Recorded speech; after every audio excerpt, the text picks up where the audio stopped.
Buenas tardes a todos. Ángel Luis, nuestro presidente del Club Sicómoro, está un poquito malito, no mucho, con COVID, y va a hacer la presentación del ponente desde su casa por Zoom. Ángel Luis, adelante. Muchas gracias, José María. Bueno, buenas tardes a todos, tanto a los que estáis allí físicamente como a los que estáis por Zoom. Ya me hubiera gustado estar allí para tener la oportunidad tanto de participar allí directamente como de presentar a Raúl, que es un auténtico lujo. La persona que nos acompaña hoy, Raúl Martín, es geógrafo y alpinista, o alpinista y geógrafo, no sé en qué orden, porque yo creo que las dos dimensiones le definen perfectamente. Es doctor en geografía, ha dado clases en Estados Unidos durante unos 10 años de vulcanología, desde hace 7 años da clases aquí en la Autónoma, es además miembro de la Junta Directiva de la Sociedad Geográfica Española, donde yo le conocí, y bueno, y es un enamorado de las montañas, tanto desde el punto de vista intelectual como desde el punto de vista anímico, ¿no? Que eso que en realidad lo compartimos íntimamente. Y cuando pensamos, por sugerencia de uno de los que estáis ahí hoy, Juan Carlos, que nos pidió, oye, pues podíamos hacer algunas sobre volcanes y tal, pues bueno, pues brujuleando un poco encontramos que efectivamente Raúl, que yo no sabía de su especialidad en volcanes, sabía del montón de geografía que sabía y de montañas, pero no sabía que su especialidad precisamente eran los volcanes. Pues mira por dónde hemos podido contar con su generosa participación, y bueno, pues aquí le tenemos. Raúl, muchísimas gracias, bienvenido, y la audiencia es tuya. Ángel Luis, por la presentación. Siempre que se presenta alguien así parece mucho más de lo que luego es, o sea que ni muchísimo menos. Gracias a los asistentes en persona y gracias también a los asistentes que han venido a través de la aplicación. Y sin más, comenzamos porque he traído fotillos, muchas, vamos a ver muchas fotos, que nadie se asuste porque hay muchas fotos, ¿de acuerdo? Y la primera de ellas es esta, y siempre que doy una charla, doy una clase, intento elegir con mucho cariño, mucho cuidado la primera fotografía. Y en este caso, esta representa muy bien lo que son los volcanes. Son algo fascinante que, sin embargo, no podemos dejar de mirarlo aun sabiendo que son un peligro terrible, ¿no? Y luego también representa algo desde mi punto personal, que es que Ángel Luis ha dicho que mi especialidad son los volcanes. Fundamentalmente son los glaciares. Pero hubo un momento de mi vida que, como bien me dijo mi director de tesis, que es Eduardo Martínez de Pisón, me vi tentado por los volcanes y estuve ahí tonteando con ellos, hice un máster con el CSIC, etcétera, hasta volver a retomar los glaciares, ¿no? Entonces, veis la nieve, etcétera, lo que también representa que los volcanes es ese punto de encuentro de distintos sistemas. Tenemos la estenosfera, la litosfera, la atmósfera, la criosfera, la biosfera que no se ve, es decir, es ese punto, ¿no? Y sobre todo la belleza, como son esos rayos volcánicos que se producen por la fricción, el choque de las partículas, etcétera, eso es real, ¿no? Y sin más, pues empezamos la presentación. Cuando un ser humano ve un volcán, la magnitud de la erupción y el tamaño que tiene un volcán, no solamente el propio volcán en sí, sino la erupción también, es tan grande que yo creo que solamente nos podemos hacer idea utilizando nuestra imaginación, porque hay las verdaderas grandes erupciones salen fuera de lo que es nuestra atmósfera donde nosotros vivimos, entendiendo como tal la troposfera, ¿no? Por eso digo que un volcán va más allá de nuestra imaginación. No nos podemos hacer una idea de las implicaciones globales que pueden tener, etcétera, sobre todo hablando de los grandes volcanes. Así me ha parecido oportuno que realmente para entender los volcanes los tenemos que ver desde fuera. Es decir, para ver que hay volcanes cuyas erupciones llegan a inyectar materiales a 20-25 kilómetros de altitud, ya plenamente en la estratosfera, la única forma que tenemos de verlo y de entenderlo es precisamente verlo desde el espacio.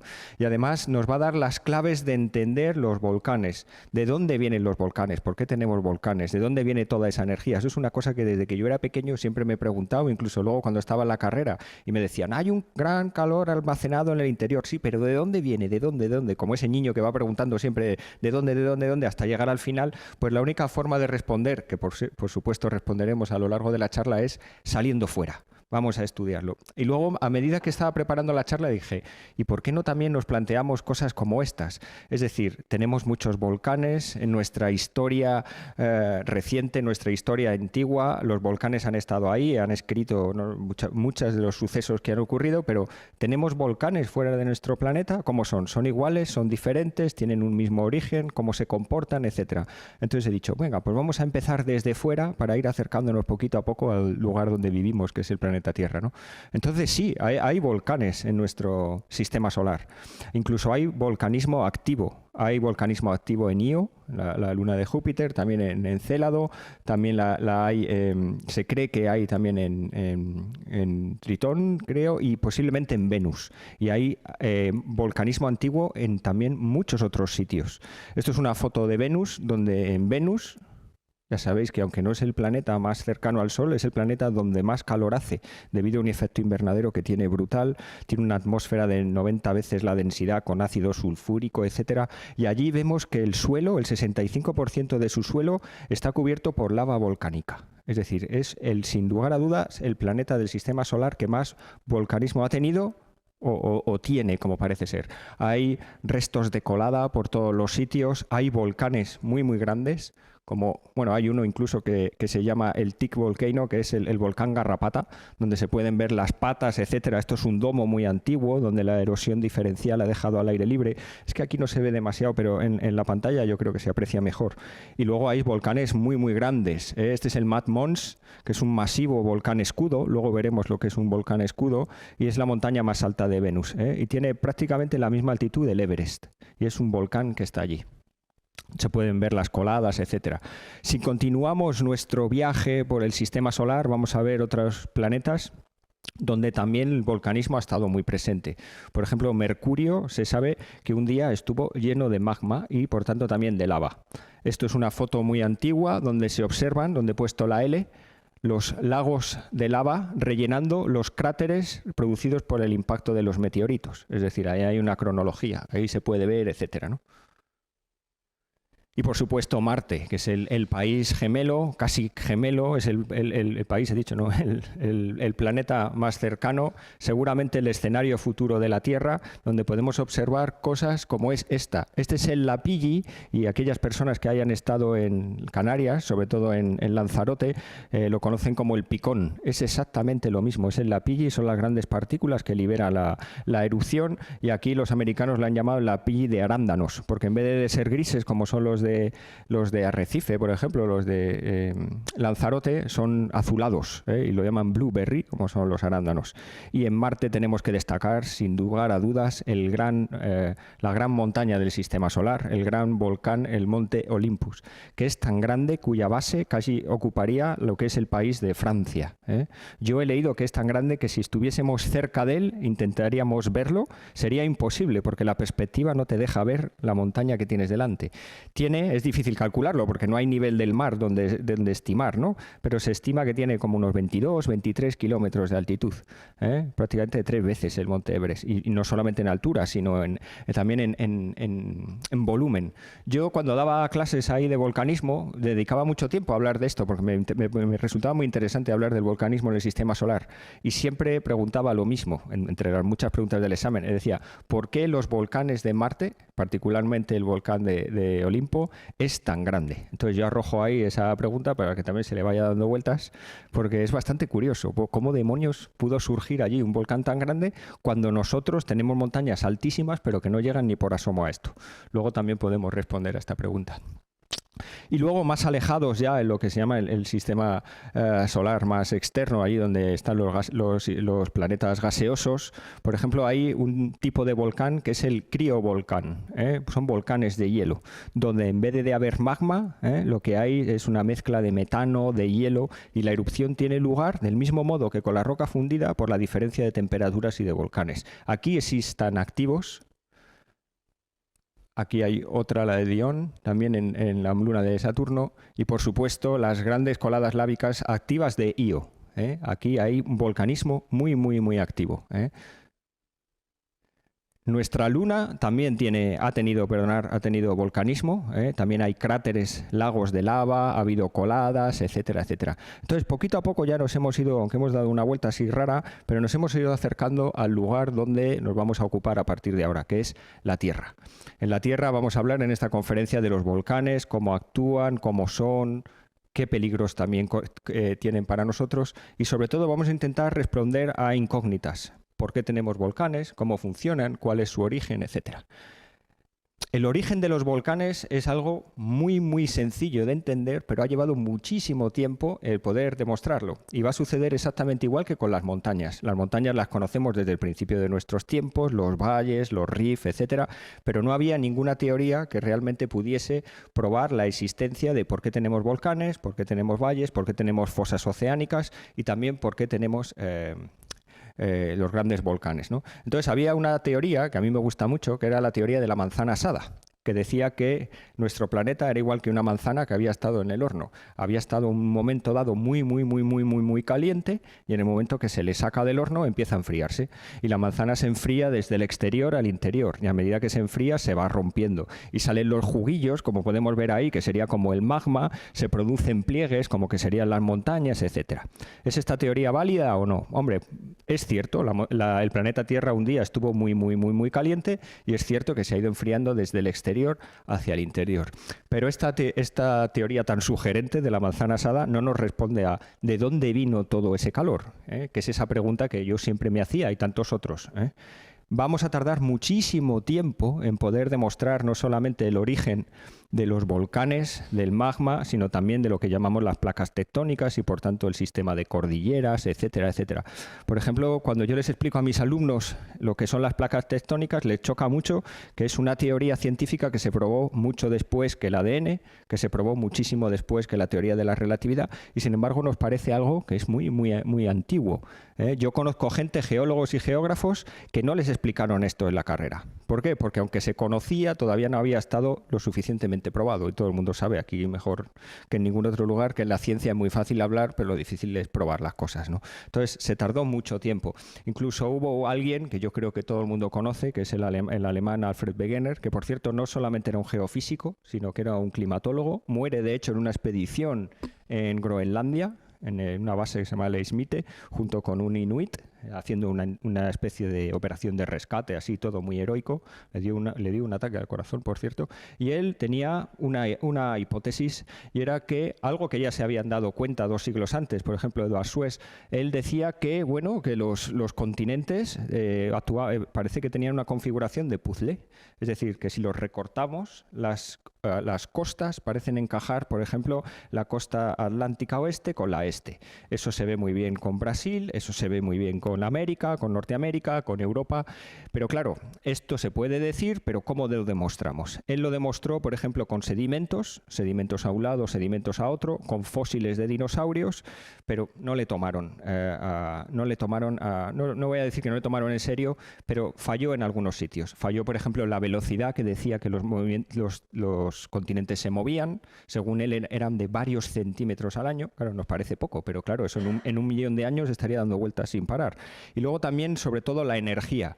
Él decía que los continentes, las placas tectónicas, se movían de la misma forma que las mareas oceánicas, por la atracción de la Luna. Es decir, se subían y bajaban.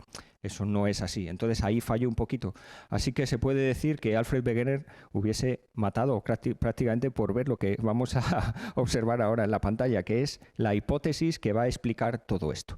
Y esto es una cosa que cuando explico a mis alumnos, la verdad es que a mí me chifla hacerlo, porque realmente les hace, primero, pensar a lo grande. Siempre que hablamos de geología, de geografía, etcétera, nosotros tenemos una escala humana muy chiquitita y tenemos que emplear una escala humana muy grande. Y eso nos cuesta mucho, porque tenemos una escala cronológica limitada, tenemos un espacio, y cuando nos hablamos de cosas de estas, pues claro, una vez en clase, por ejemplo, dije que el Sol se iba a acabar en X años, como todo el mundo sabe, 5.000 millones de años. Entonces una chica muy asustada me levantó la mano y me dijo, ¿pero eso es verdad? Digo, sí. Entonces se quedó cabizbaja y me dijo, me estás agobiando muchísimo.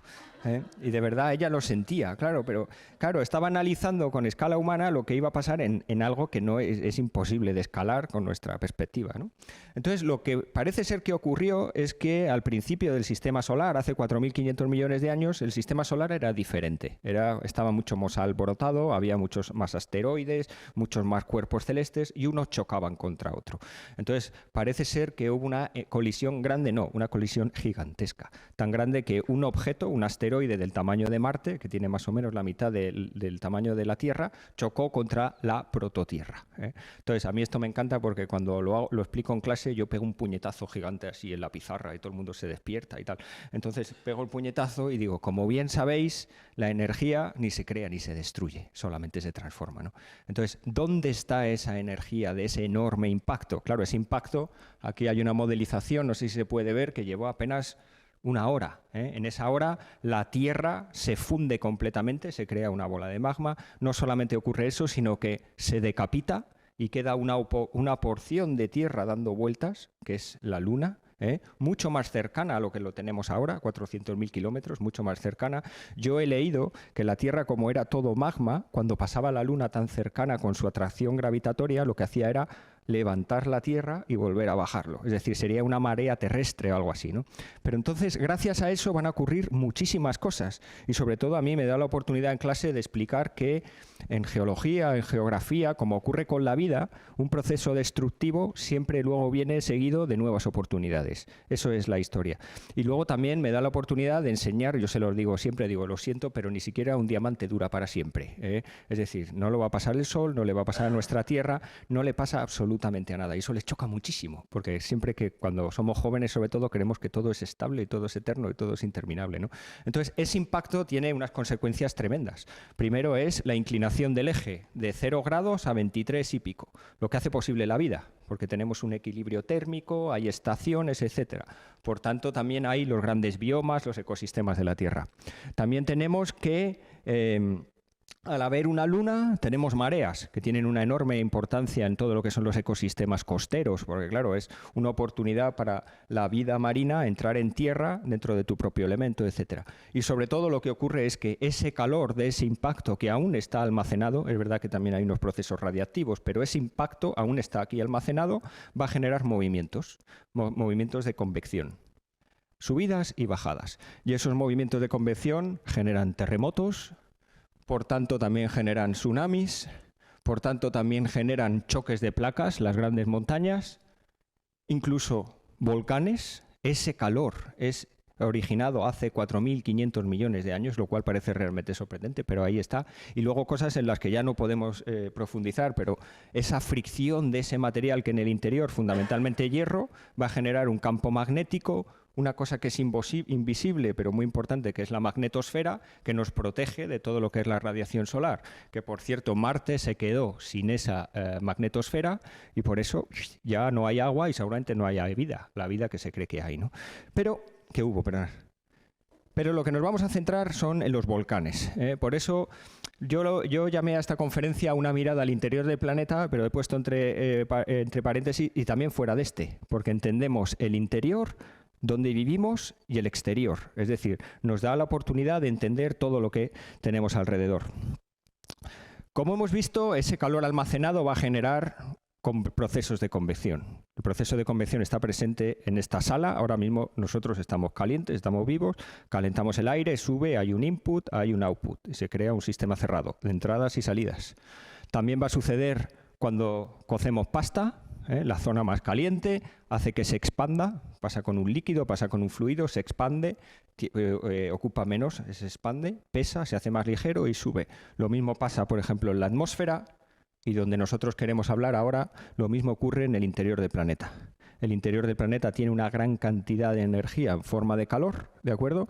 Al expandirse hay un input y si hay una entrada hay una salida. Y se crean esos células de convección de movimiento constante.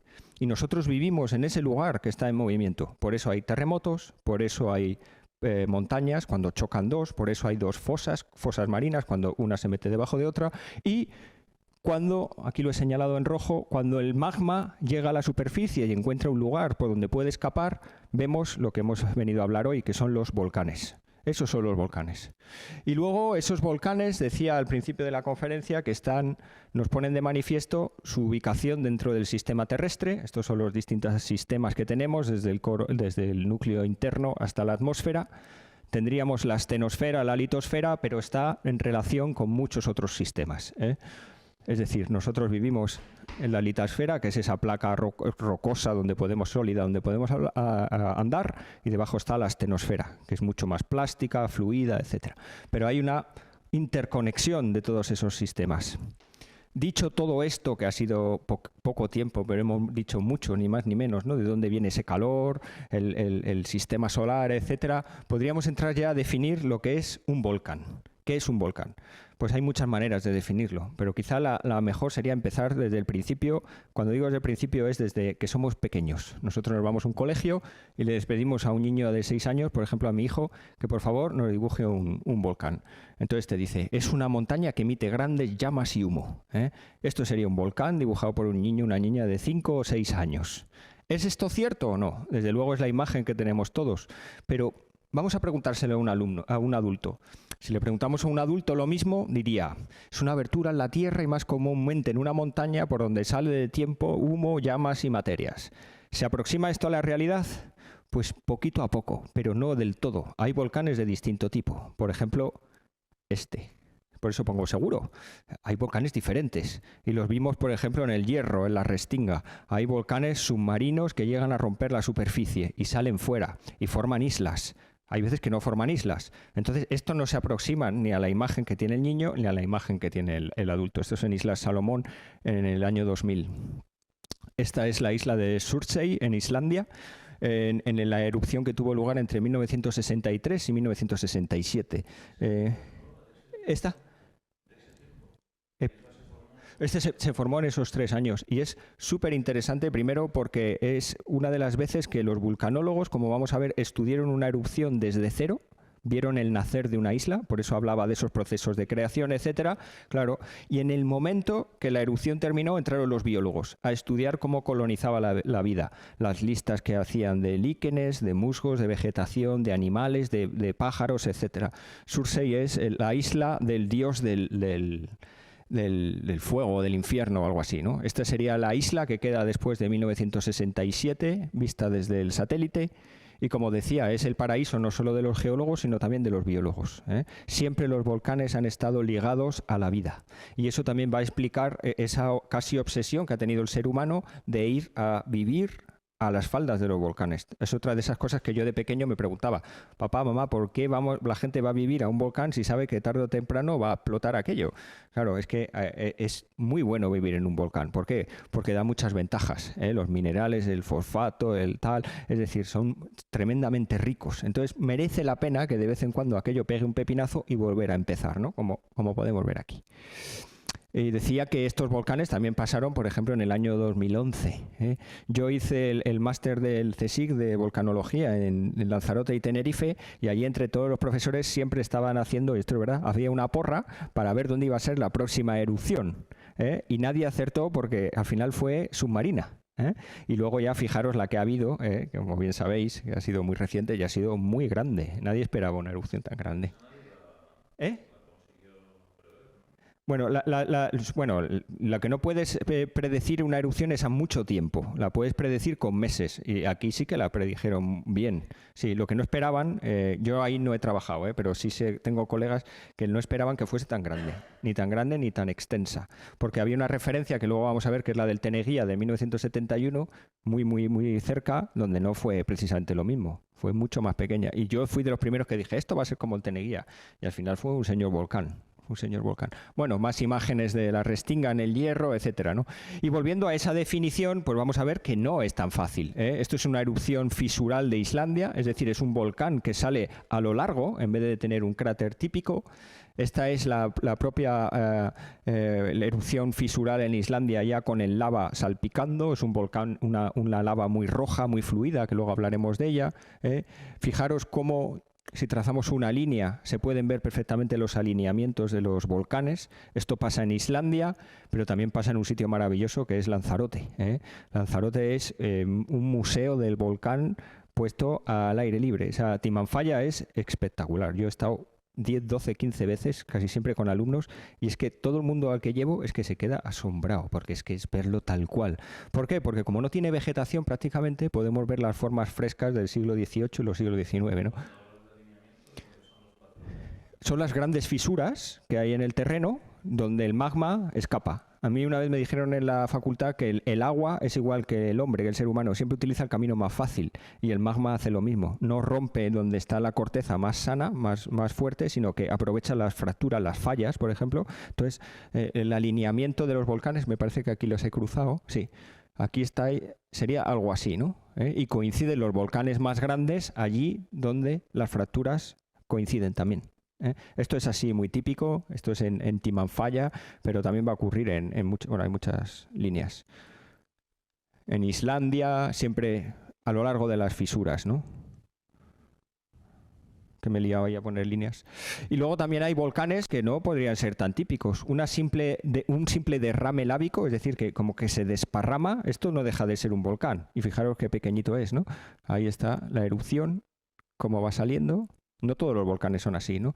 Y luego volcanes como estos, que ya veremos que son los malos. Estos son los volcanes. Cuando no vemos el color rojo, cuando la lava no es fluida, es cuando realmente hay que echar a correr. Eso lo vamos a ver hoy, ¿no? Y esto sucede, por ejemplo, en Alaska. Cuando enseño a los alumnos esta fotografía, todo el mundo se centra en las montañas que tenemos detrás, que son volcanes. Pero el volcán que realmente tiene aquí peligro, es el joven y tal, es este domo, que es literalmente un tapón de corcho en una botella de champán, ¿eh? Está acumulando presión y tarde o temprano va a reventar, como también veremos, ¿no? Volcanes muy fluidos, como los de los parques nacionales de Hawái, el Kilauea, y luego volcanes pequeñitos, muy pequeñitos, como es el Hornito. Un hornito es una pequeña acumulación de lava que se va acumulando a los laterales, como por ejemplo en Islandia, y me parece que lo tengo aquí, sí. Este volcán puede tener 50 centímetros. Y luego tenemos un volcán muy grande, que es el volcán más alto del planeta, que es el volcán Ojos del Salado en Chile, en la zona del Atacama, etcétera, que tiene casi 6.900 metros, prácticamente la misma altitud, bueno, 100 metros menos que la Aconcagua. Es una montaña fácil de subir, pero delicada porque es muy difícil encontrar nieve y por tanto agua. Aunque ahora tengo unos amigos que fueron ahora en temporada y estaba nevado como medio metro. Y yo se les dije, ¿no vas a tener agua? Bueno, pues se tuvieron que dar la vuelta por nieve. O sea, nunca nieva tanto, nunca llueve tanto por esa zona. Y luego tenemos los grandes volcanes del mundo repartidos. Pensamos que todos los volcanes se reparten por el planeta de una forma, digamos, caprichosa o esporádica, pero no es así.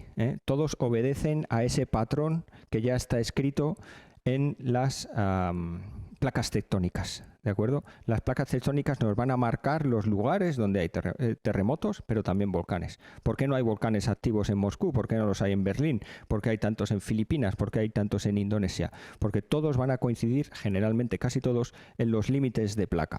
Y luego hay otra cosa que solemos olvidar, y es que el 70% de los volcanes de nuestro planeta están bajo el agua, son submarinos, y nunca llegan a la superficie. No los vemos, no los sentimos, pero desde el punto de vista biológico son tremendamente importantes, porque producen un sistema de vida único, no basado en la fotosíntesis, sino basado en la quimiosíntesis, en total ausencia de luz solar. Quimiosíntesis, o sea, a partir de la química y del calor. Entonces, bajas a las dorsales y hay auténticos ecosistemas, lo cual nos permite soñar de la vida en otros planetas, porque siempre se ha dicho que era un ingrediente fundamental la luz solar, y se demuestra que no. Entonces, esto sería el sistema de placas tectónicas, unas 13, 14 aproximadamente, y los volcanes tienden, no todos, a localizarse en esos límites. Es más, si ponemos dos cosas, sería una línea amarilla para los límites de placa y unos puntos rojos para los volcanes del planeta. Veríamos que prácticamente el 98% de ellos coinciden a lo largo de todos los límites de placa. Y hay un lugar en el mundo donde vamos a encontrar una zona tremenda, llena de volcanes, que es lo que se denomina en inglés el Ring of Fire, en castellano el Anillo de Fuego, que es todo el contorno del Pacífico. Es decir, dando la vuelta al Pacífico, toda la costa es un lugar de volcanes, ¿eh? Desde el sur de Chile, subiendo por Perú, como podéis ver ahí, Centroamérica, la costa pacífica de México, de Estados Unidos, de Alaska, luego ya sería Kamchatka, Japón, bajamos ya lo que es Indonesia, Filipinas, Indonesia, Malasia, etcétera, Nueva Zelanda. Ese es el anillo de fuego, es ahí donde están los grandes volcanes y aquellos que son realmente peligrosos. Y luego de vez en cuando hay puntos donde los volcanes son capaces de romper la placa litosférica y salir fuera, que es lo que se denominan puntos calientes o hotspot. Si resumimos toda esta información, veríamos que el 82% de los volcanes se localizan en los límites de placa. Antes había dicho el 90, me he colado.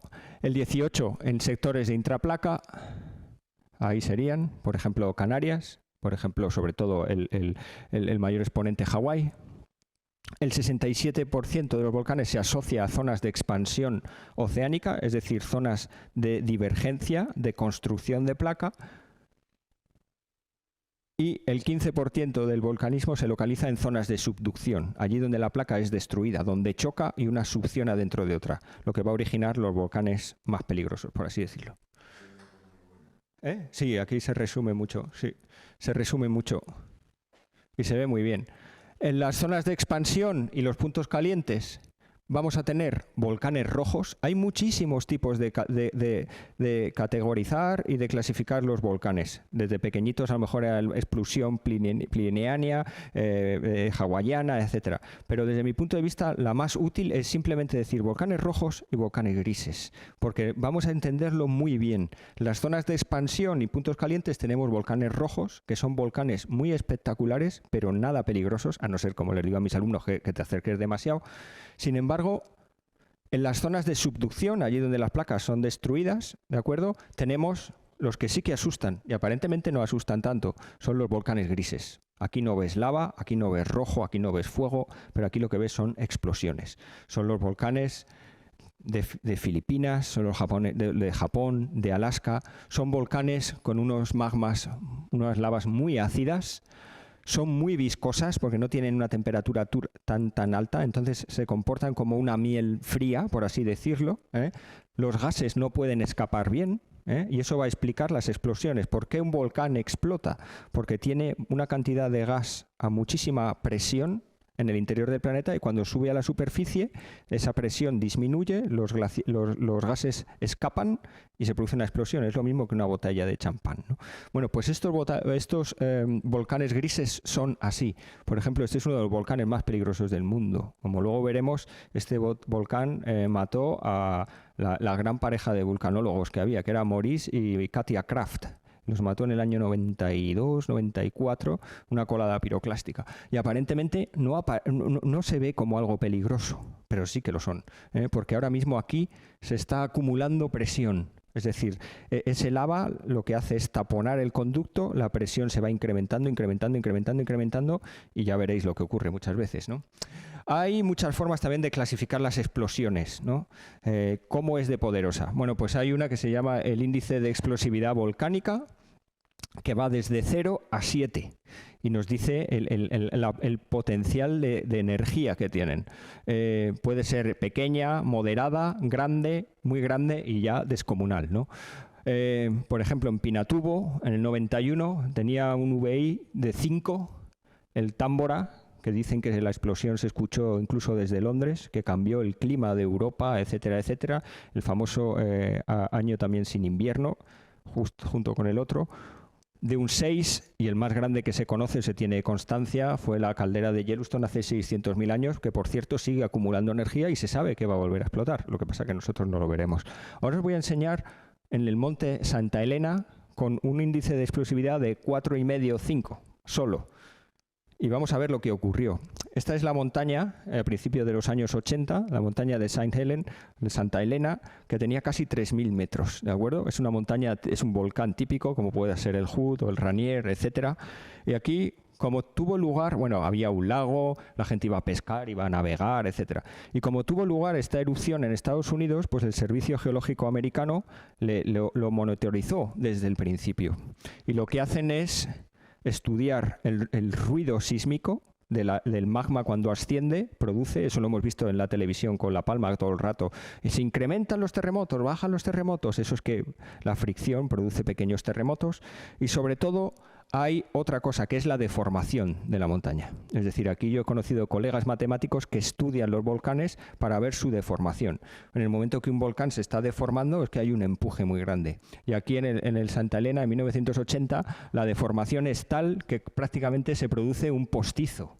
Es decir, es casi otra montaña encima de una original. El empuje es simplemente tremendo, ¿no? Y todo el mundo sabe lo que va a ocurrir después.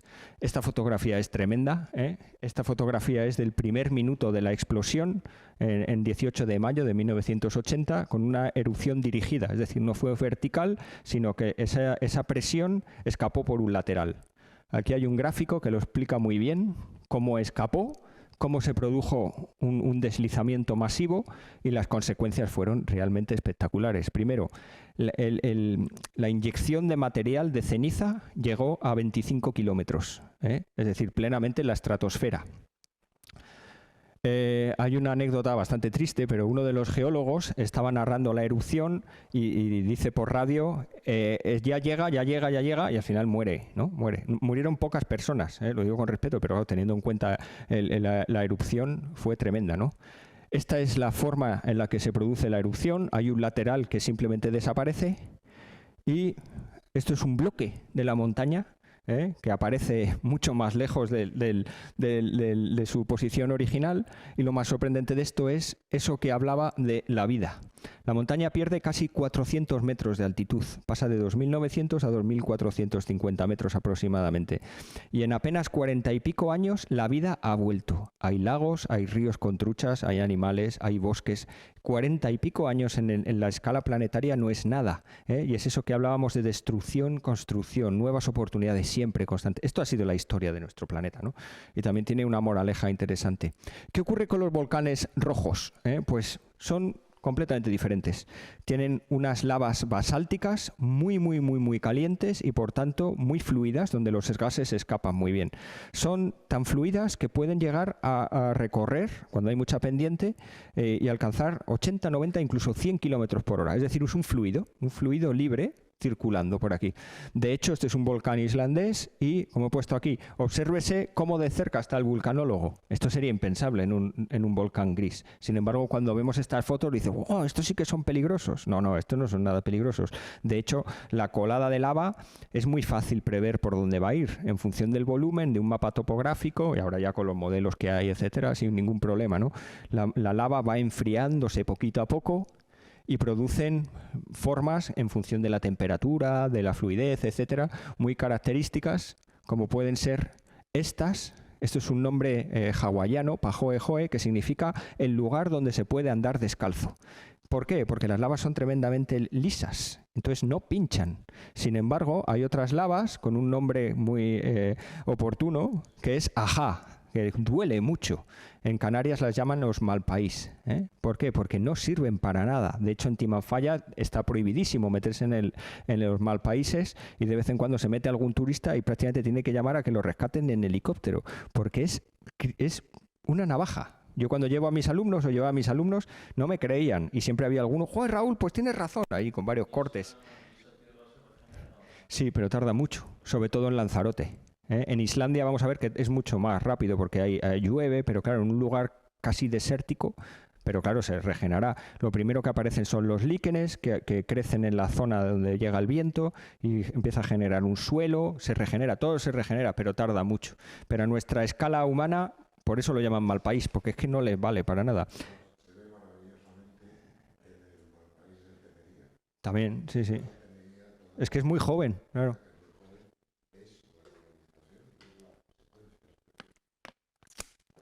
Esa es la desgracia del volcán que hemos visto en Canarias, que la gente no ha visto solamente perder sus casas, sino ha visto perder sus terrenos, porque es imposible volverla. No puede regresar y construir una casa de nuevo, ¿no?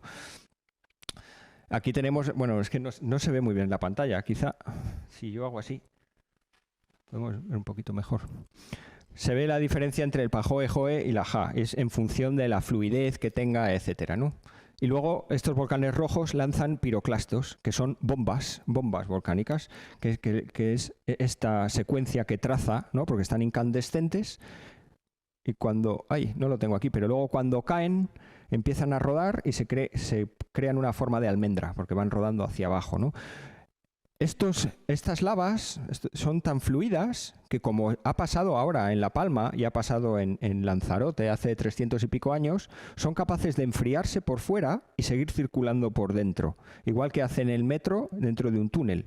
Cuando baja el caudal se queda formado el techo, el túnel, y se crean cuevas. Se llaman tubos volcánicos, y estos tubos volcánicos tienen un nombre muy característico en Lanzarote, que son jameos cuando se rompe el techo por colapso o por una pompa. Estos son los jameos del agua. Luego también está la Cueva de los Verdes, que llegan a meterse por debajo incluso del nivel del mar. Se ve muy bien. Yo estudiaba aquí, porque era aquí donde decíamos el curso, y hay unos baños en los jameos del agua que son impresionantes, porque ves el tubo volcánico meterse por debajo del mar. Es realmente espectacular. No sé si circulaba como 7 kilómetros por debajo. Eso también se sabe en función de la última glaciación, el nivel del agua, del mar, etcétera, ¿no? Y luego hay estilos eruptivos, es decir, la morfología de los volcanes. Hay volcanes de escudo, domos, cinder cone, luego vamos a explicar qué son, calderas y monogenéticos estratovolcanes, que también es otra de las clasificaciones que a mí más me gusta, de las muchas que hay. Mis favoritas son los grises y los rojos, monogenéticos y estratovolcanes, ¿no? Os adelanto que los monogenéticos son aquellos que están formados por un solo proceso eruptivo, dure una hora, dure un día, dure un mes o dure un año, y ya paran, como el Teneguía, el último de La Palma, etcétera, y los estratovolcanes están formados por muchos procesos eruptivos. Puede ser un año, después de 100 años, después de 1000 años. Lógicamente estos van a ser los grandes volcanes y estos son los volcanes más pequeños.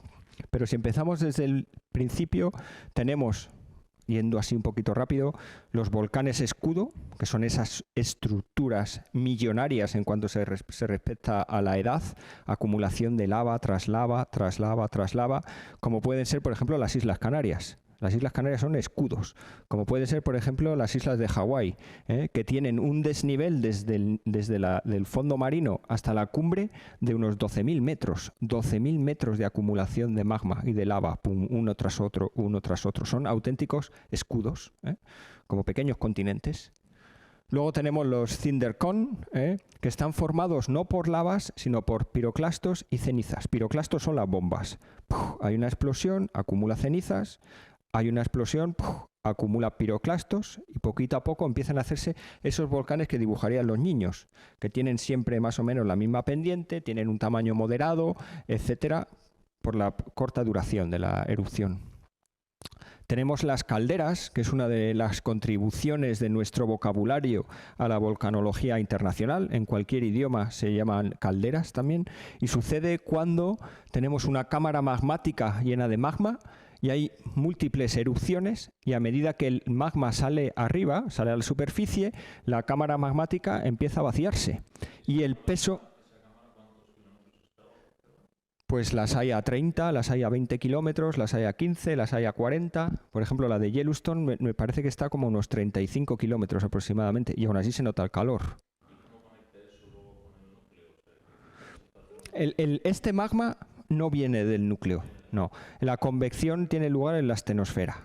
Nunca viene del núcleo, además el núcleo es claro, no, estará a 6.000 y pico, sí. Pero todo esto, estas células de convección tienen lugar en las partes altas. Es la corteza, la blandita, no la rígida. Y siempre cuando hablamos de este tipo de volcanes, si hablamos de subducción, cuando una placa se mete debajo de otra, la profundidad es mucho menor, porque el sedimento se mete con mucha agua y se calienta. No tiene conexión con el núcleo. Hombre, tiene conexión con el calor del núcleo, que es lo que calienta lo que hay arriba, pero no es... No. Eso les pasa mucho a mis alumnos, que se creen que viene directito del núcleo, 6.000 kilómetros hacia arriba. No, eso no es así, no, eso no es así. Además, el núcleo es sólido, no tiene nada que ver. Se cree que es sólido, vamos, se estima. Y el tamaño es brutal, y cuando ya se queda medio vacío, se produce un hundimiento, se viene abajo. Entonces, la forma resultante es una caldera. Esto es Tenerife. Esto es el pico del Teide, Esta es la caldera. Fija, ahora se ve perfectamente. Y hay calderas, este es uno de los mejores ejemplos que hay en el planeta, pero luego está la famosa caldera de Yellowstone. La caldera de Yellowstone no sé lo que tiene ahora, pero puede tener 80 por 120 kilómetros aproximadamente. Con el magma, y el Yellowstone esta está ya prácticamente vacía, pero Yellowstone está levantándose varios centímetros al año constantemente. Es como la respiración de un gigante. Se levanta, baja, se levanta, baja. Y hay fumarolas, hay geysers, etcétera. Aquí también hay mucho calor termal, porque el calor escapa entre las fracturas, etcétera, ¿no? Vamos a ver. Ah, mira, sí, la tenía aquí preparada, sí, para que se viese mejor. Se ve ahí muy bien. Es una foto preciosa de la NASA. Esto es el Teide. En Yellowstone no se ve también porque está lleno de árboles. No se ve. Esto es el Teide, en la parte norte llena de nieve de la isla. Y luego se ve muy bien lo que es el mar de nubes, donde las nubes llegan, la condensación, la precipitación, y la parte de arriba, que es la parte más árida. Y luego tenemos esa clasificación que a mí me gusta también, que es la de monogenéticos, ya lo hemos explicado, y los estratovolcanes. Son los más comunes, suelen ser antiguos, suelen estar erosionados por glaciar, por agua, etcétera, y luego son altos, muy altos. En cuanto a las erupciones monogenéticas, pues esta es una fotografía de Eduardo Martínez de Pisón. Claro, cuando empezó el Teneguía en el 71, aquello fue, los grandes volcanólogos, Vicente Araña y todos los demás fueron allí, no había ningún tipo de restricción, claro, eran otros tiempos. Fueron incluso un poco inconscientes, pero claro, disfrutaron de algo que ya es imposible, ¿no? Esta es una fotografía suya de 1971. Esto es una fotografía de otro volcán monogenético en Islandia, que fijaros cómo acumulan un lado y no por otro, seguramente por el viento, por la procedencia de vientos atlánticos.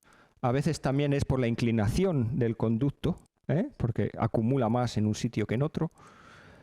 Hay volcanes monogenéticos que han sido muy importantes a escala planetaria, como son, por ejemplo, los de Laki, en Islandia, a finales del siglo XVIII. Fueron muy importantes porque cambiaron la temperatura del planeta, coincidiendo con un periodo frío que se llamaba la Pequeña Edad de Hielo. Esto incluso lo que hizo fue enfriar más todo el planeta. Y eso va a tener consecuencias. Por ejemplo, el río Támesis se congela. Yo viví un año entero en Londres, estudié allí y no vi la nieve ni un día.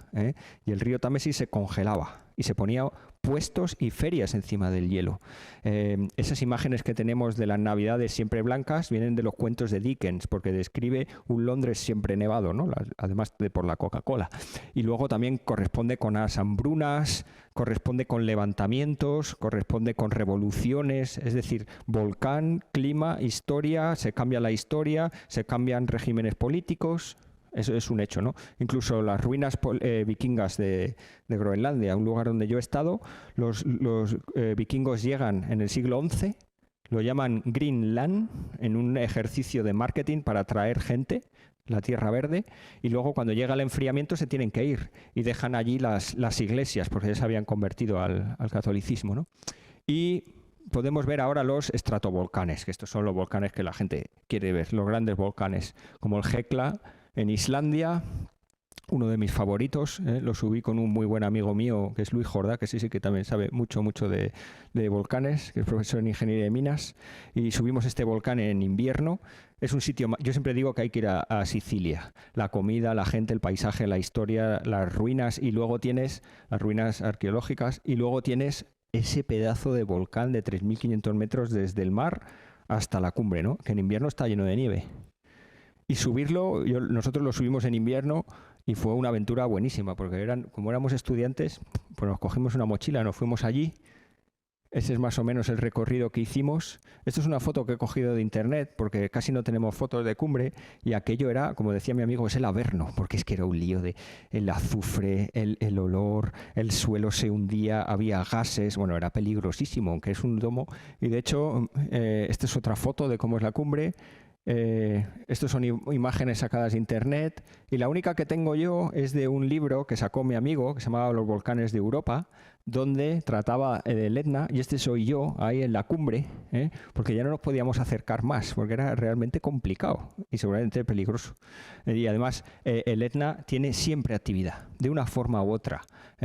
Tiene coladas que salen por un sitio, salen por otro. Yo recuerdo que el suelo estaba muy caliente en algunos sitios porque las lavas tardan casi un año en enfriarse en las grandes coladas. Y tocábamos y estaba calentito, calentito aquello. De repente hay zonas con nieve, de repente hay zonas que hace calor. Es un ambiente muy extraño, ¿no? Tenemos otro volcán, que es ni más ni menos que es el Teide, considerado durante mucho tiempo la montaña más alta de la Tierra, porque claro, los antiguos venían en barco y cuando veían esta montaña de casi 4.000 metros flotar sobre el Atlántico decían, esta es la montaña más alta del planeta. Ahora sabemos que no es la más alta, pero es uno de los estratovolcanes más bonitos, que también lo he subido en invierno y es muy, muy, muy bonito. Lo subí de pequeño, de hecho, con mis padres cuando se podía subir también. Y ahí... Este soy yo tomando notas de una forma de nieve muy característica que son los penitentes de hielo, que solamente tiene lugar en las montañas más tropicales. Lo que pasa es que aquí los penitentes son muy chiquititos, pero en zonas como Argentina, Perú, también en algunos sitios del Himalaya, llegan a tener 2, 3 y 4 metros. Tiene lugar por la incidencia solar, etcétera, un proceso así un poquito complejo. Y uno de los pocos volcanes que yo he visto en erupción es el Pacaya, en Guatemala, donde me acuerdo que subimos a la cumbre y ahí vi algo que no he vuelto a presenciar nunca, porque cuando Ángel Luis me dijo que diese una charla sobre el volcán de La Palma, le dije, yo no puedo darla porque no he estado allí, no me parecía bien. Hay gente que sí ha estado y lo ha estudiado y lo ha visto, yo no. Pero esto sí lo vi, el Pacaya, y lo que recuerdo es el ruido del volcán, era un ruido, es que es sobrecogedor. Y es eso de decir, bueno, salgo corriendo pero lo miro otra vez, salgo corriendo pero lo miro otra vez. Es esa atracción entre el espectáculo y la muerte, ¿no? Por así decirlo. Y hay también volcanes pues culturalmente muy importantes, como es el Fuji o el Fujiyama, que dicen en Japón que toda persona tiene que subirlo una vez en la vida, pero solo los tontos lo suben 2, porque claro, como son tantas, hay que subirlo para arriba, etcétera.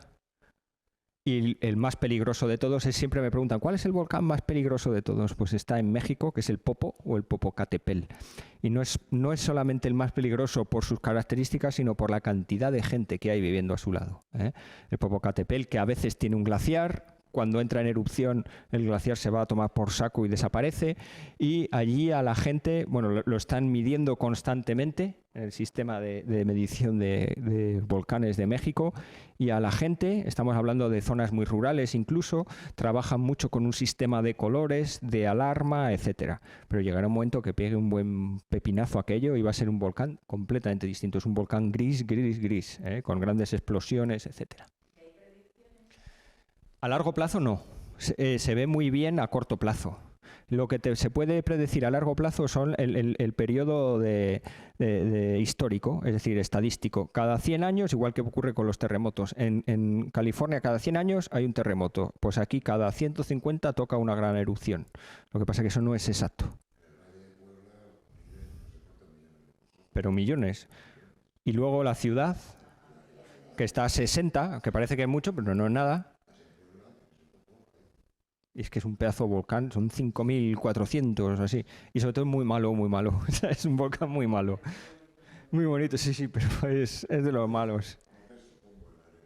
No, el Arenal lo conozco. No, pero es de los volcanes más bonitos, más elegantes, siempre se ha dicho, sí.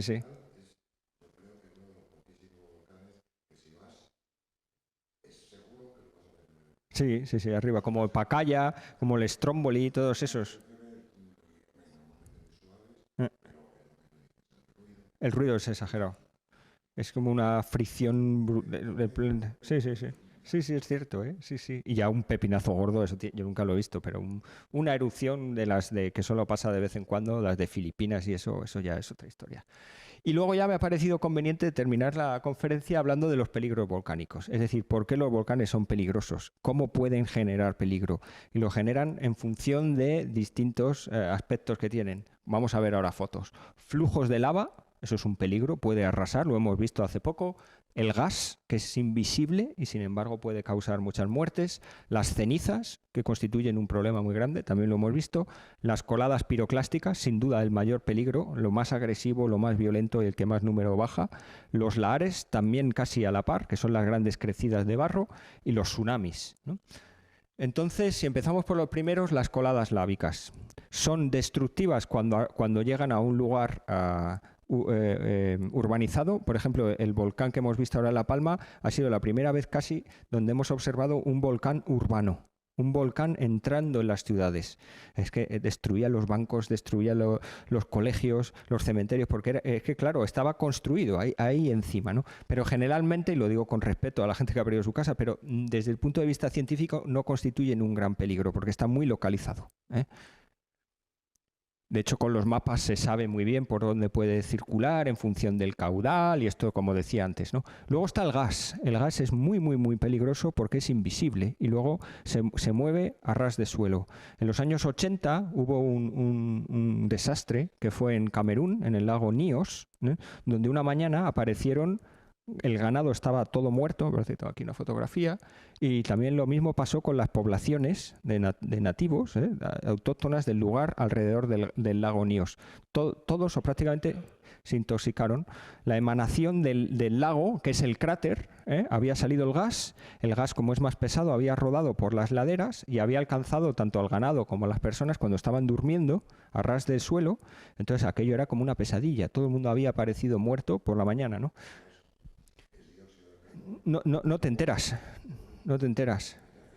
Y bueno, ha habido casos de gente que, eso pasa también por desgracia en las casas, cuando hay un escape de CO2 en una casa, la gente que se cae al suelo muere, pero la gente que se cae a una cama o a una mesa no se muere, simplemente por el nivel, ¿no? Pero aquí fue, claro.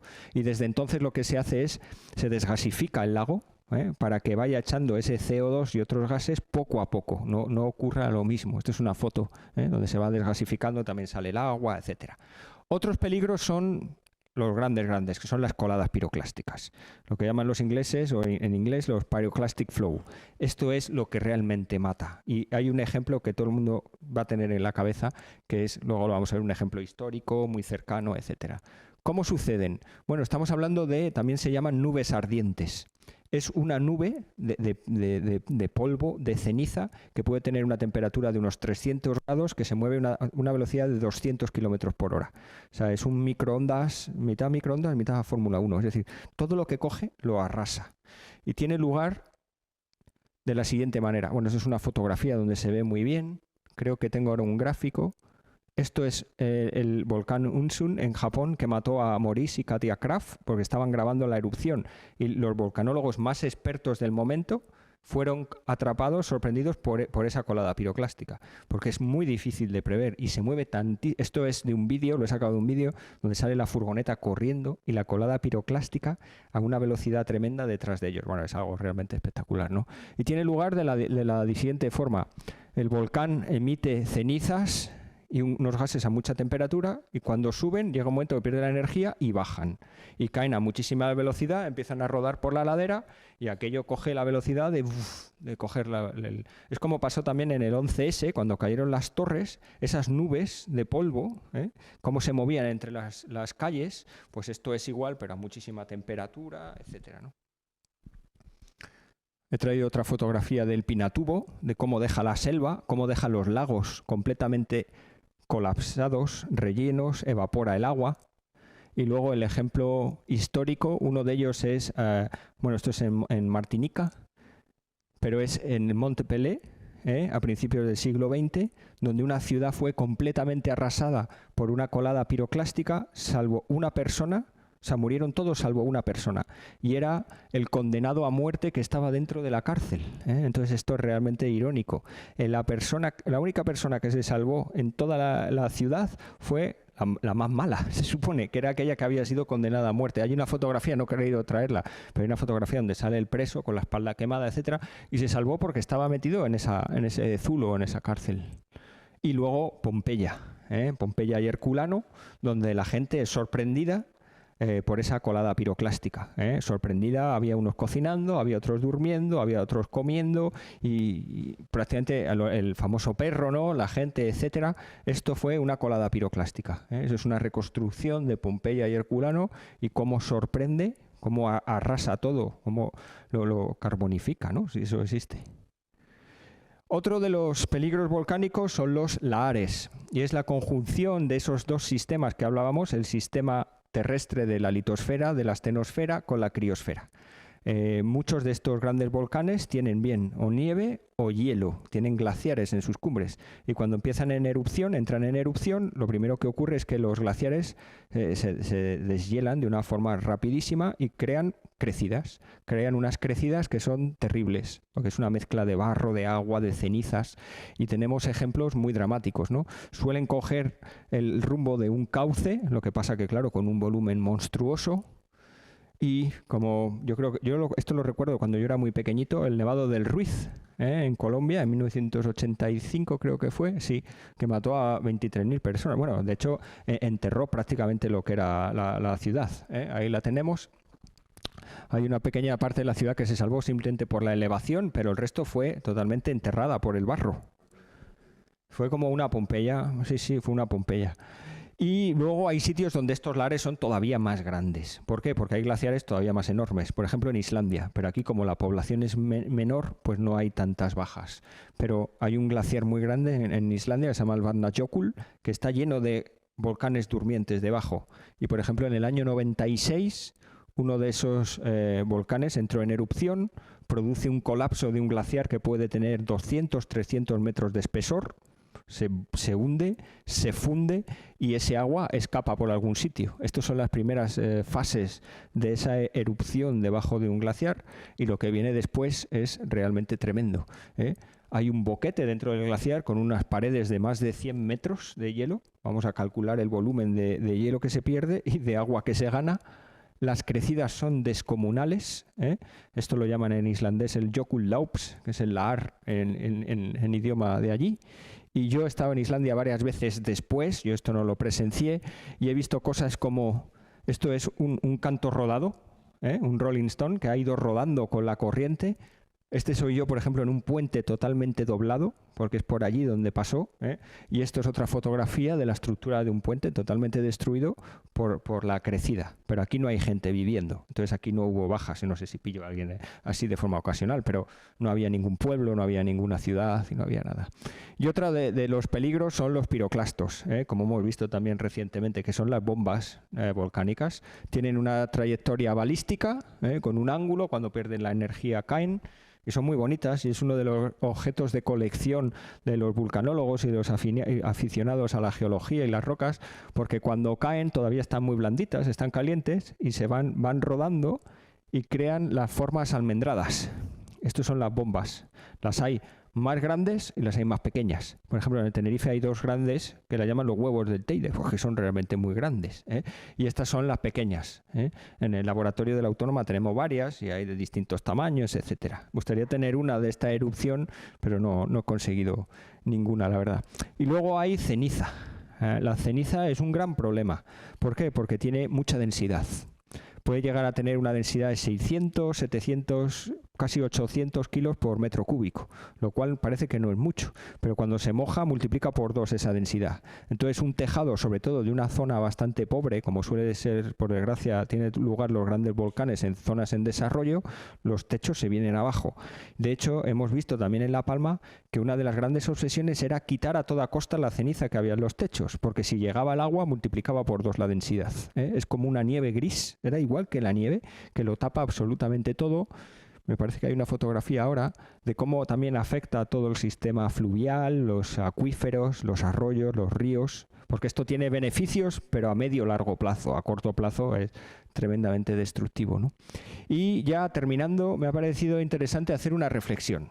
Y la reflexión es lo siguiente. Mucha gente, incluso alumnos míos, me dicen que ahora parece que hay muchos más volcanes que antes.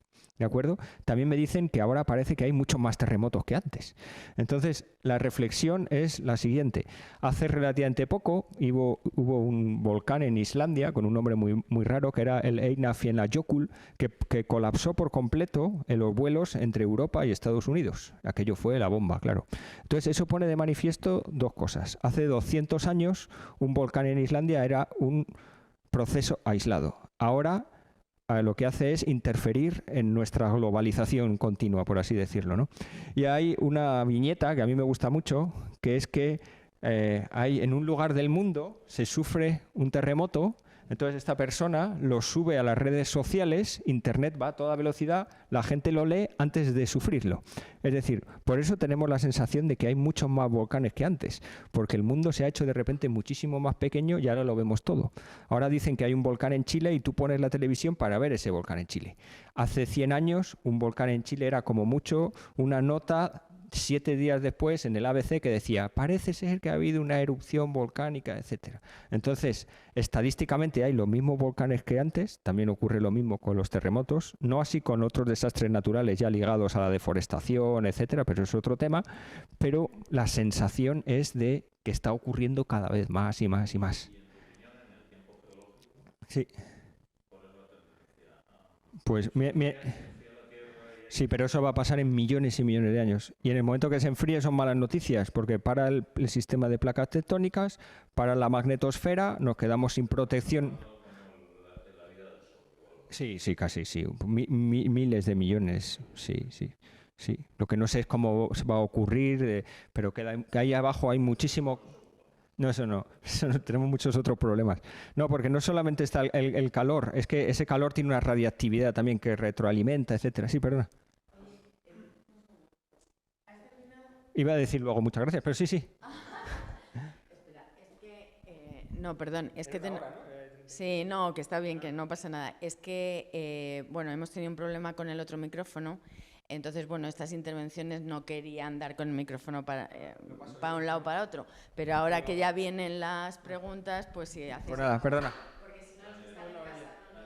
No, es muy fácil. Los supervolcanes. ¿Qué son? ¿Cómo nacen? ¿Qué amenazas suponen? ¿Dónde están? ¿En qué situación se encuentran? Los supervolcanes son aquellos volcanes que en la tabla que hemos visto de BIE, de índice de explosibilidad volcánica, superan el 6-7. Es decir, son aquellos volcanes que cuando tienen lugar cambian la faz de la Tierra, por así decirlo. El último supervolcán fue hace 600.000 años, que no es hace mucho, en la caldera de Yellowstone. Ese es el que se sabe. Y yo tengo entendido que de haber otro supervolcán, que no es ni el Pinatubo ni el Popo, no, son grandes calderas que saltan por los aires. Va a ser de nuevo Yellowstone. Va a ser de... Sí. Sí, una vez estuve allí y bueno, está ligado con unas placas tectónicas donde escapa el calor y bueno, allí es muy bonito porque tienes una especie de... No son geysers, pero son aguas termales, etcétera. Es Nápoles, sí, sí, en Nápoles, muy cerca del Vesubio, sí, sí. Una vez hicimos allí, vimos aquello, vimos el Vesubio y estuvimos comiendo pizza todos los días. Y estuvo muy bien, la verdad, porque aquellos son volcanes constantemente. No sé si habrá una... No, no, no. El Vesubio sí, el Vesubio a medio o largo plazo yo he leído que puede volver a tener un periodo de retorno. Y es un volcán también con un poquito de mal carácter. Se elevan. Sí. Están conectados. Sí, bueno, toda la zona crece. O sea, es decir, es como lo que antes hablábamos de Yellowstone. El magma empuja y levanta todo. Levanta la ciudad, levanta la montaña, etcétera. Y eso significa que hay actividad. En cuanto a cuándo va a ocurrir el Vesubio, nosotros no lo vamos a ver. Pero sí, en tiempo geológico sí va a ser dentro de poco. Y hay ciudades, bueno, está lleno de... Nápoles está al lado. Pero cuando digo al lado, está al lado. Sí, sí. Yo vi un buen reportaje en televisión no hace mucho sobre los campos frigios y lo que decían es que forman parte de un complejo, de una inmensa caldera, ¿no? Que se mete en el mar, no sé cuántos kilómetros, ¿no? Y que eso es una esquina de esa caldera y que esa caldera está completamente salpicada de huecos y hay una isla, efectivamente.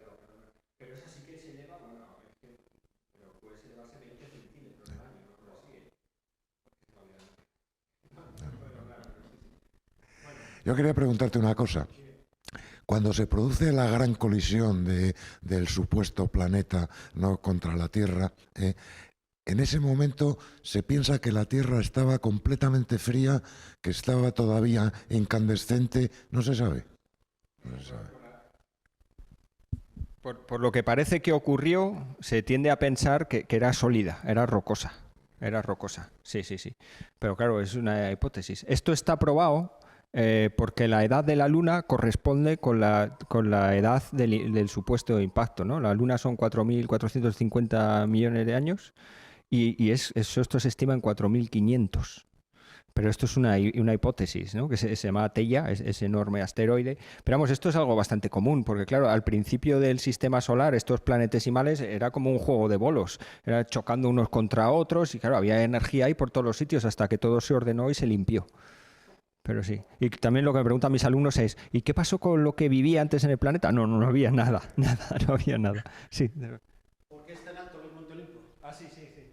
No, me preguntan que hemos lanzado antes esa pregunta de examen, que es verdad que siempre lo pregunto, y se debe a varias razones, por lo menos hasta donde yo llego. La primera de ellas es la menor gravedad que tiene Marte. Es decir, hay menor gravedad y aquello puede subir mucho más fácil. Hay otro factor que es la menor presión atmosférica, porque la atmósfera de Marte es tremendamente ligera, no pesa nada, entonces no hay nada que lo oprima. Aquí nos está oprimiendo constantemente el peso de esa atmósfera, lo que pasa es que estamos acostumbrados. Y otra razón también es que las placas tectónicas eran mucho más lentas y eso produce que se puede acumular el magma o la lava en un mismo sitio. ¿Por qué? Porque aquí, por ejemplo, en Hawái se acumula mucho, pero al moverse las placas tectónicas, al final se van haciendo islas, como pasa en Hawái.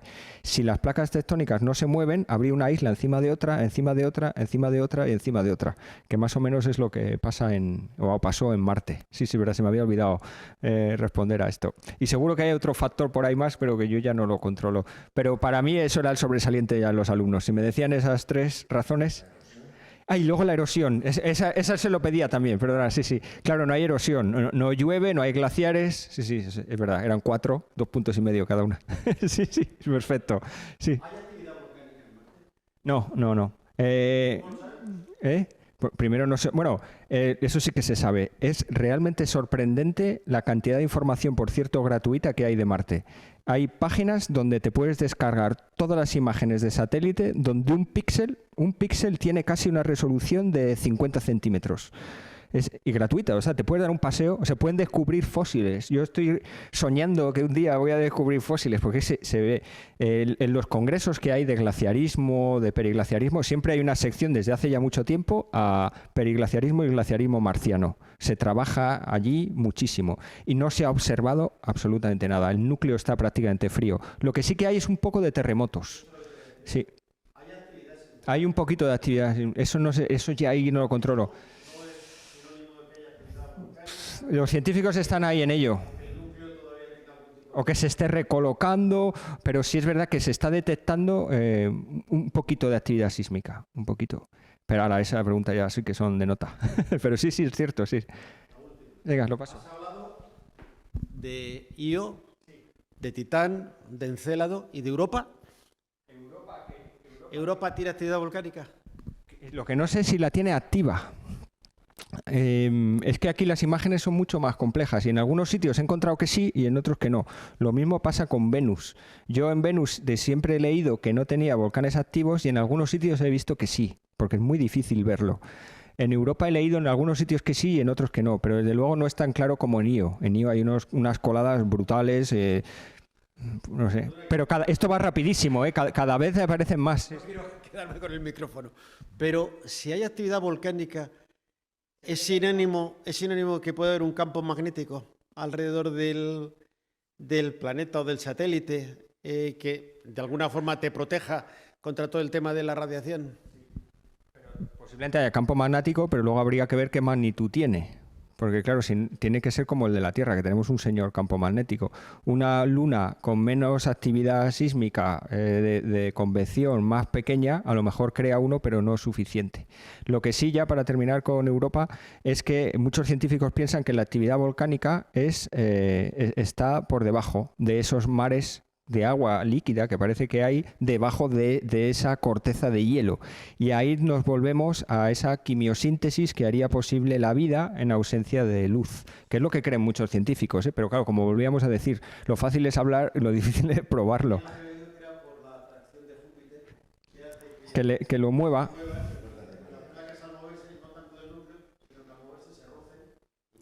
Sí. Hay preguntas. Sí, Sí, Raúl, yo tenía una en la distancia, no sé si me toca. claro, ¿Sí? claro. Sí, vale. Oye, sí, a ver, si he entendido bien, cuando hablabas de los volcanes rojos y los grises, parece que los rojos aparecen básicamente en las zonas de expansión Sí, y los grises en las zonas de sí, subducción, pero además con una distribución porcentual completamente asimétrica, es decir, como 4 veces los que sí, aparecen en las zonas de expansión respecto a las de subducción. Y mi pregunta sí. es, ¿hay alguna razón de por qué es cuatro Sí, veces sí, sí, más sí. frecuente? En las zonas, esto se llama zonas de divergencia, que es donde se crea la placa tectónica, que es a lo largo de una placa tectónica. Ahí el magma viene muy, muy, muy, muy profundo y por tanto muy caliente. Entonces sale mucho y sale muy caliente. Sin embargo, en los volcanes grises solamente tienen lugar en las zonas de destrucción de placas tectónicas, cuando una oceánica se mete por debajo de una continental. Entonces, no entran tanto en tanta profundidad, no se calientan tanto y lo que tiene lugar es que los sedimentos, generalmente sedimentos oceánicos con mucha humedad, se expanden a muchísima velocidad y suben hacia arriba y crean los volcanes grises. Por eso hay esa simetría tan grande que encaja, vamos, perfectamente, encaja perfectamente, sí. Claro, claro. Muchas gracias. A ti, Ángel Luis. Había otra más, ¿no? Sí, creo que soy yo. Oye, ¿cuántos volcanes activos hay ahora en el mundo? No lo sé, pero yo si me tengo que tirar a la piscina, cientos. Cientos, ¿eh? Lo que no significa erupciones. Activos, miles. Yo me corrijo, miles. Otra cosa son erupciones. Pero volcanes activos, miles. Sí, sí, sin lugar a dudas. Porque date cuenta, solamente con el 70% de volcanes submarinos que hay, no nos estamos dando cuenta. Y allí nadie se percata de ellos. Y son volcanes activos constantemente que generan esas pilolavas, esas lavas almohadilladas, etcétera. Si me pides el número, ahí me has pillado bien. Pero yo diría miles. ¿De volcanes activos? Miles, sí, sí, sí. Vale, gracias. Gracias. Lo siento, no darte, pero eso es lo típico, diría a mis alumnos. Lo miro mañana y lo miro esta noche y te lo digo mañana. Una vez me dijeron, yo siempre pensé que un profesor tenía que saberlo absolutamente todo y eso al principio me causaba mucha inquietud. Hasta que una persona, una bióloga muy importante, que se llama Josefina Castelví, que era buena amiga, me dijo, jamás confiaría de un profesor que lo sabe absolutamente todo. Y aquello me dio como una liberación que dije, me has dado 10 años de vida, así que tengo que tirar de ese comodín ahora. Sí. Gracias. Sí. No va de volcanes, pero como has hablado de todas las imágenes de Marte que hay, quería saber, y eres geólogo, quería saber, ¿eh? Bueno, pero más o menos. Quería saber esa imagen que ha salido de una puerta que han encontrado en Marte, si sabías algo de ella, porque lo he visto muchas veces. Lo he visto, ha salido una imagen, yo no he leído la noticia y es verdad que en la imagen la he visto y sale una puerta perfecta. Y no es la primera vez que aparecen cosas muy, muy raras en Marte. Alguna vez con una silueta casi humana, hay una cara que se ve desde... esto se debe primero a que es un lugar tan similar a la Tierra que las rocas que hay allí, la erosión genera las mismas formas que hay aquí. Son tan caprichosas que hay veces que por pura estadística salen esas formas. Yo no la he leído, pero estoy seguro que eso es puramente geológico, por unas fracturas, etcétera. Igual que la figura humana de uno que salía tomando el sol, que se le leía hace tiempo. Y todo esto viene, yo creo que esto puede ser bonito, de por qué esa fascinación de Marte. Y esto viene por dos personajes, que era un italiano y un inglés, se llama Lyell, que con unos Lowell, perdona. Con unos el inglés, sí. El italiano Spinachelli, ¿no? Sí. Entonces con unos, sobre todo Lowell la lió gorda, porque con un telescopio relativamente sencillo empezó a ver lo que son los canales de Marte, que hay unos canales. Entonces él dijo que aquello era producto de obras, de infraestructuras de los marcianos que movían el agua desde las zonas de los polos, que es verdad, a las zonas del Ecuador donde no hay. Y eso lo publicó en la prensa, así como si tal cosa. Entonces, claro, la gente asumió por un momento que sí, que ahí había marcianos. Y por ahí viene también eso de que siempre hemos pensado que los alienígenas son marcianos. Parece que es un sinónimo. Y eso viene de Lowell y del italiano. Y de esa fascinación que en cuanto aparece una cosa, hay una puerta, hay una esfinge, hay una tal. Y los científicos sí que creen que ha habido vida, pero sería una vida microscópica o bacteriana. Bueno, sí, la pirámide, ¿no? No, nadie ha demostrado que haya vida. Ha habido veces que han estado muy, muy cerquita, con un meteorito en la Antártida, con el Viking. Eso miles de años, miles de millones de años. Miles de millones de años, sí, eso sí. Está estudiándose, pero hubo una rueda de prensa en los años 97, en el 97, ¿no? No me acuerdo. Yo te iba a volver otra vez a la Tierra. Y más cercano, Olot. El campo de Olot. ¿Eso cómo está? ¿Y por qué ahí hay volcanes?